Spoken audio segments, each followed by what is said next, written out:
السلام عليكم، مرحبا بكم على القناة ديالنا أجي تعرف معرفة علمية. اليوم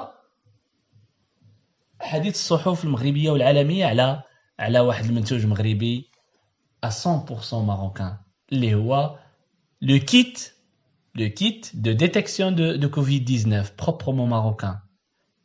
شنو هي التقنية اللي كيخدم بها هاد لو كيت ديال لا ديتيكسيون دو كورونا فيروس؟ Bien évidemment, c'est la PCR en temps réel. Alors, qu'est-ce que la PCR en temps réel? اش كتعني لنا la PCR en temps réel?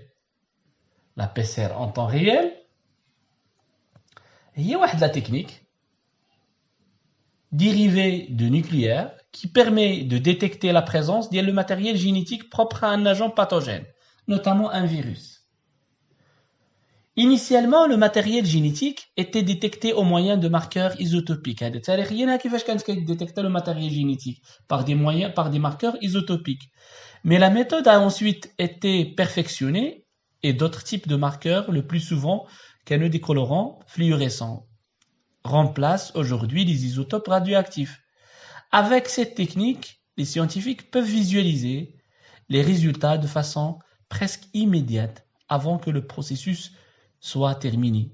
Tandis que la PCR en temps réel classique ne donne un résultat qu'à la fin. Bien que la PCR en temps réel soit la méthode la plus couramment employée pour détecter les coronavirus, de nombreux pays ont encore besoin d'aide pour la mettre en œuvre. وهذا الشيء الحمد لله المغرب تخطاه ماشي غير بقات لنا في لا ميزون نوفر مي وصلنا اننا قدرنا نصنعوا ان كيت à 100% marocain en collaboration bien sûr avec d'autres institutions scientifiques. نحاولوا نعرفوا شنو هو لو فيروس وشكون هما le matériel génétique. Alors, qu'est-ce qu'un virus et qu'est-ce que le matériel génétique? Un virus est un organisme microscopique constitué de matériel génétique entouré d'une enveloppe moléculaire. Ce matériel génétique peut être composé soit d'ADN, soit d'ARN. ولكن شنو كتعني l'ADN? L'ADN هي واحد la molécule à deux brins présente dans tous les types d'organismes, notamment les animaux et les plantes, et certains virus.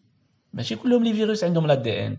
Qui contient le code génétique, c'est-à-dire le programme selon lequel l'organisme se construit et se développe. l'ARN, l'ARN est une molécule généralement composée d'un seul brin qui copie et transcrit une partie du code génétique de l'organisme pour la transmettre à des protéines qui synthétisent d'autres molécules nécessaires à l'accomplissement des fonctions essentielles à la vie. Et au développement de l'organisme, il existe différents types d'ARN permettant la copie, la transcription et la transmission du matériel génétique. Certains virus, dont le coronavirus, ne contient que de l'ARN, ce qui signifie qu'ils ont besoin de s'infiltrer dans des cellules saines pour se multiplier et survivre. وهذه هي الخاصية ديال كورونا فيروس. هاد كوفيد 19 ما يمكنش يتطور الا ما كانش وسط واحد الخليه ديال الانسان او ديال الحيوان. Alors, une fois dans la cellule, le virus utilise son propre code génétique, les de l'ARN dans le cas du coronavirus, pour prendre le contrôle de celle-ci et la reprogrammer pour qu'elle se mette à produire des virus. Pour détecter précocement ce type de virus dans l'organisme à l'aide de la PCR en temps réel, les scientifiques doivent convertir son ARN en ADN selon un processus appelé transcription inverse. Cela est nécessaire car contrairement à l'ADN, il n'est pas possible de copier ou d'amplifier l'ARN en laboratoire. Or, l'amplification est une étape clé du processus de la PCR en temps réel pour la détection du virus. اش داروا les scientifiques? Les scientifiques amplifient plusieurs centaines de milliers de fois une partie de l'ADN viral transcrit. L'amplification est une étape importante car elle permet aux scientifiques d'obtenir une grande quantité des segments de l'ADN viral pour pouvoir confirmer avec exactitude la présence du virus. Et leur évite d'avoir à rechercher une quantité infime du virus parmi des millions de brins d'informations génétiques. Alors, comment fonctionne la PCR en temps réel avec le coronavirus? On prélève d'abord un échantillon sur des parties du corps où le coronavirus s'accumule, les voies aériennes en général, comme le nez ou la gorge. On traite l'échantillon avec plusieurs solutions chimiques pour le débarrasser de certaines substances, notamment les protéines et les graisses. À la phase de pré-traitement. Et puis extraire uniquement l'ARN qu'il contient. هذه المرحلة ديال l'extraction de l'ARN. L'ARN ainsi extrait contient à la fois le matériel génétique de la personne et s'il est présent, l'ARN du virus.